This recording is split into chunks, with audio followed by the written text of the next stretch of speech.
ID நிறுவனத்தில் வேலை வேண்டுமா? Digital marketing and full stack web development ஆகியவற்றில் 100% வேலைவாய்ப்புடன் பயிற்சி. திரையில் தெரியும் எண்ணுக்கு தொடர்பு கொள்ளவும் அல்லது இணையதளத்தில் பதிவு செய்யவும். திருச்சி சர்வதேச விமான நிலையத்தின் புதிய முனையத்தை பிரதமர் நரேந்திர மோடி திறந்து வைக்க உள்ளார். இதற்கான ஏற்பாடுகள் செய்யப்பட்டு வருகின்றன. விவரங்களை செய்தியாளர் சார்லஸிடம் கேட்கலாம். சார்லஸ், என்ன மாதிரியான ஏற்பாடுகள்லாம் தற்போது வரையில் செய்யப்பட்டிருக்கு?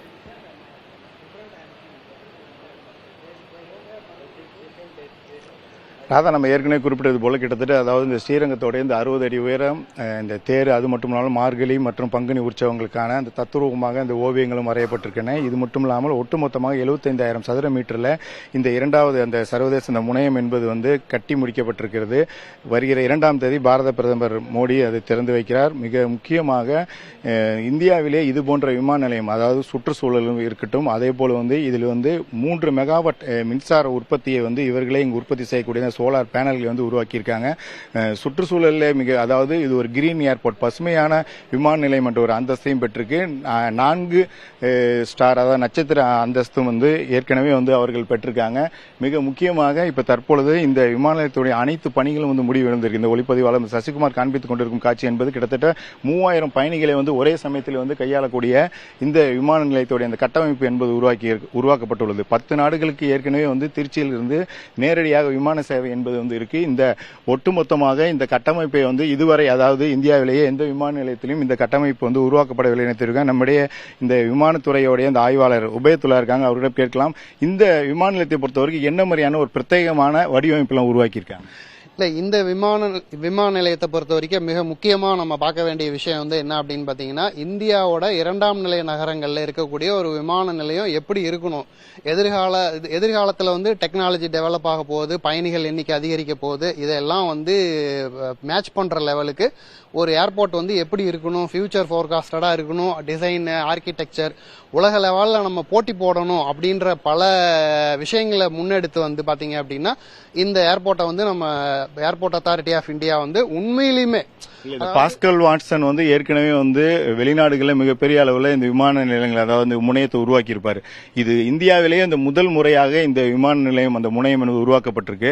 பிரத்யேகமாக சொல்லக்கூடிய போது ஏற்கனவே இதுக்கு 2 வேன் விருதுகளும் பெற்றிருக்கு திறப்பதற்கு முன்பதாகவே. எப்படி இந்த விருதுகள், இது எப்படி அவர்கள் இது தேர்வு செஞ்சாங்க? It is all because of the aesthetic design. Pascal Watson அப்படின்றவங்க சிறப்பு கட்டிட வடிவமைப்பாளருக்கான ஒரு டிசைனர், அவங்க லண்டன் பேஸ்டு டிசைனர். அவங்க பாத்தீங்கன்னா இத local culture, local architecture, local heritage, local பீப்புள்ஸோட லிவிங் ஸ்டைல், இதெல்லாம் ரெஃப்ளெக்ட் ஆகிற மாதிரி இந்த விமான நிலையத்தை வடிவமைச்சிருக்காங்க. முக்கியமாக இதில் உள்ள சிற்பங்கள், அதாவது ராஜராஜ சோழனா இருக்கட்டும், மிக முக்கியமாக கல்லணை எப்படி கட்டியது, இந்த கோயிலை கட்டியது, உருவாக்கியது, எப்படி எல்லாம் பல்வேறு விதமான தத்ரூபமாக இந்த ஓவியங்கள் மற்றும் இந்த பெயிண்டிங் எல்லாமே செஞ்சிருக்காங்க. இந்த காட்சிகளாக நம்ம நேரடியாக இங்கேயே பார்க்க முடிகிறது. இந்த நிலையில தான் அதாவது மிக முக்கியமாக இந்தியாவிலேயே இதுவரைக்கும், அதாவது இந்த விமான நிலையங்களை கட்டமைப்பை உருவாக்கியதில் இது முதன்முறையாக உள்ளது என்று குறிப்பிடலாம். சுற்றுச்சூழலை பொறுத்தளவு எப்படி இது முதன்மையான விமான நிலையமாக இருக்கு. இந்த விமான நிலையத்தை பொறுத்த வரைக்கும் என்விரான்மெண்ட்டுக்கு எந்த ஒரு ஹசார்டுமே இருக்காது. இது வெப்பத்தை வெளியிடாது, இது கழிவு நீரை வெளியிடாது. அதே மாதிரி பாத்தீங்கன்னா நம்ம நகர மக்களுடைய, அதாவது நகரத்தினுடைய மின்சார தேவையை இது பாதிக்காது. இங்க மின்சார பயன்பாடு அதிகம். ஏசி, 24 hour லைட்டிங், ரன்வேயோட லைட்டிங், இந்த மாதிரி நமக்கு மின்சார தேவை அதிகம். விமான நிலையத்தை பொறுத்த வரைக்கும் தனக்கு தேவையான எல்லா மின்சாரத்தையுமே இதுவே உற்பத்தி பண்ணிக்கிற அளவுக்கான திட்டமிடல் இங்க இருக்கு. அதே மாதிரி ஐஐடி பாம்பேயோட தொழில்நுட்ப உதவியால இங்க இருக்கக்கூடிய கழிவு நீர் மறுசுழற்சி, இங்கேயே இருக்கக்கூடிய லேண்ட்ஸ்கேப்பிங், கார்டனிங்காக மறுசுழற்சி செய்யப்படுகிறது. மிக முக்கியமாக இவ்வளவு பெரிய, நம்ம அதாவது கிட்டத்தட்ட 1112 கோடி மதிப்பீட்டில் இதை உருவாக்கி இருக்கோம். நமக்கு இப்ப இந்த பெரிய ரக விமானங்கள் வந்தால்தான் இதோடைய அந்த பயன்பாடு, அதாவது இதோட கன்வேயர் பெல்ட் இதெல்லாம் பார்க்கும் பொழுது இதில் இருக்க இமிகிரேஷன் 60 கவுண்டர், அதாவது உள்ளே வருவதற்கும் வெளியே செல்வதற்குரிய 40 கவுண்டர் இதெல்லாம் உருவாக்கி இருந்தாலும் நமக்கு பெரிய ரக விமானங்கள் வருவதற்கு ஓடுதளத்தை விரிவாக்கம் செய்யணும். இன்னும் அந்த பணிகள் துவங்கவே இல்லையே. இல்ல, நேத்து நம்ம மினிஸ்டர் சொல்லியிருக்காங்க, மரியாதைக்குரிய நேரு அவர்கள், இன்னும் 78 ஹெக்டேர் கையகப்படுத்தப்பட வேண்டியதா இருக்கு அப்படின்னு சொல்லியிருக்காங்க. அப்போ கிட்டத்தட்ட ஒரு 200 ஏக்கரா வருது. அது ஒரு 14 வருஷத்துக்கு முன்னாடியே விமான நிலைய விரிவாக்க நோக்கத்துக்காக விமான நிலையங்கள் ஆணைக்குழுமம் வந்து 510 ஏக்கரா சம்திங் கேட்டிருக்காங்க. அது அந்த ப்ரொபோசல் எடுத்து பார்த்தா தெரியும். அதுல மிலிட்ரி லேண்ட் இன்டரப்ட் ஆச்சு. ஸோ அதுக்கான ஆல்டர்னேட்டிவ் லேண்ட் ஃபைண்ட் அவுட் பண்றது, அந்த இந்த மாதிரியான ப்ரொசீஜர் பிரச்சனை எல்லாம் இருந்தது. அதனால ஒரு கடந்த 14 வருடங்களாகவே தாமதமாக தான் போய்கிட்டு இருந்தது. இப்ப சொல்லியிருக்காங்க பிப்ரவரிக்குள்ள முடிச்சு கொடுப்போம் அப்படின்னு சொல்லிட்டு நேத்து வந்து அண்ணன் நேரு அவர்கள் சொல்லியிருக்காங்க. ஸோ அப்படி அவர் சொன்னபடி பிப்ரவரிக்குள்ள முடிச்சு கொடுத்தாதான் இந்த ஏர்போர்ட்டோட ரியல் டிரான்ஸ்ஃபர்மேஷனை வந்து நம்ம வந்து பார்க்க முடியும். மிக முக்கியமாக இந்த விமான நிலையம், அதாவது சென்னைக்கு அடுத்ததாக வருவாயில இருக்கட்டும், அதாவது அதே போல பயணிகளை கையாளக்கூடிய அனைத்திலுமே வந்து நாம தான் வந்து மிக முக்கியமாக 2வது இடத்துல இருக்கோம். அப்படி இருக்கும் பொழுது இது வந்து விரைவில் அந்த பணிகளை தூக்கினால்தான் நம்மளுடைய அந்த மற்ற சேவைகள், அதாவது இங்கிருந்து 10 நாடுகளுக்கு போகக்கூடிய நிலையில நேரடியாக இன்னும் கூடுதலான நாடுகளுக்கு போடுவதற்கு வசதியா இருக்கும்ல.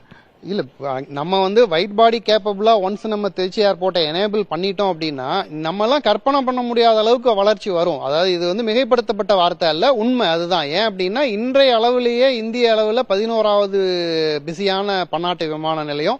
நம்ம திருவனந்தபுரம் அகமதாபாத் கூட போட்டி போட்டுக்கிட்டு இருக்கோம். இப்ப வரக்கூடிய summer schedule which is going to effect on March 31 அதுலயே நமக்கு இன்னும் 2-3 சேவைகள் கூடுதலா நம்ம எதிர்பார்க்கிறோம். வியட்ஜெட்டுடைய சக்சஸுக்கு அப்புறம் நிறைய கிழக்காசிய நாடுகள் வந்து திருச்சியை சர்வே பண்ணிட்டு போயிருக்காங்க. கருடா இந்தோனேஷியா, தாய் ஏர்வேஸ், மலேசியா ஏர்லைன்ஸ், அந்த மாதிரி சில விமான நிறுவனங்களை வந்து சர்வே பண்ணிட்டு போயிருக்காங்க. அப்ப நம்ம வந்து ஃபியூச்சர்ல வந்து நியர் ஃபியூச்சர், நாட் ஃபியூச்சர் மீன் ரொம்ப நியர் ஃபியூச்சர்லயே நம்ம இந்தோனேஷியா, தாய்லாந்து, புருனே இந்த மாதிரிலாம் நம்ம வந்து சர்வீஸ் எஸ்டாப்ளிஷ் பண்ண இருக்கோம்.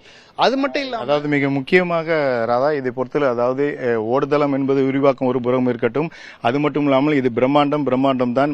இந்தியாவிலேயே வந்து மிக முக்கியமாக முதல், அதாவது இந்த முனையம் என்பது கலாச்சாரம், பண்பாடு இவைகளை வந்து வெளிப்படுத்தக்கூடிய அளவில் ஒட்டுமொத்தமாக இவை வந்து உருவாக்கப்பட்டிருக்கு. கீழே அதாவது இந்த தரைத்தளத்தில் இருக்கக்கூடிய அந்த பகுதியில் கூட அவர்கள் வந்து இந்த பெண்கள் போடக்கூடிய அந்த கோலம் வடிவில் அவர்கள் வந்து இந்த பகுதியில் வந்து அதனை இந்த தரையிலும் வந்து அவர்கள் அந்த ஓவியங்களை வரைவதும் சரி, அது போன்ற மாடல்களை உருவாக்குவதும் இது போன்ற நிலையில் தான் இப்ப தற்போது இந்த முனையத்தை வந்து உருவாக்கியிருக்காங்க. மிகப்பெரிய அளவில் இந்த பணி என்பது 3 ஆண்டுகள்ல முடிவுற்றிருக்கு. விரைவில் வந்து அதாவது வருகிற 2ஆம் தேதி வந்து பாரத பிரதமர் மோடி அவர்கள் இந்த திருச்சி பன்னாட்டு விமான நிலையத்துடைய 2வது முனையத்தை வந்து அவர் திறந்து வைத்து மக்களுக்காக அது வந்து பயன்பாட்டுக்கு வர இருக்கிறது. இன்னும் ஒரு சில பணிகள் மட்டுமே வந்து முடிவு வரக்கூடிய தருவாயில உள்ளே, அதாவது இந்த கட்டமைப்பு அனைத்து வசதிகளும் உள்ளே வந்து முடிவுற்று அது வந்து இப்ப தற்பொழுது அதற்கான பணிகளையும் வந்து மீண்டும் அவர்கள் தொடர்ந்து வந்து இரவு பகலாக அவர்கள் மேற்கொண்டு வராங்க. ராதா, விவரங்களை வழங்கியமைக்கும் கலந்துரையாடியமைக்கும் நன்றி சார்ல்ஸ். ஐடி நிறுவனத்தில் வேலை வேண்டுமா? Digital marketing and full stack web development ஆகியவற்றில் 100% வேலைவாய்ப்புடன் பயிற்சி. திரையில் தெரியும் எண்ணுக்கு தொடர்பு கொள்ளவும் அல்லது இணையதளத்தில் பதிவு செய்யவும்.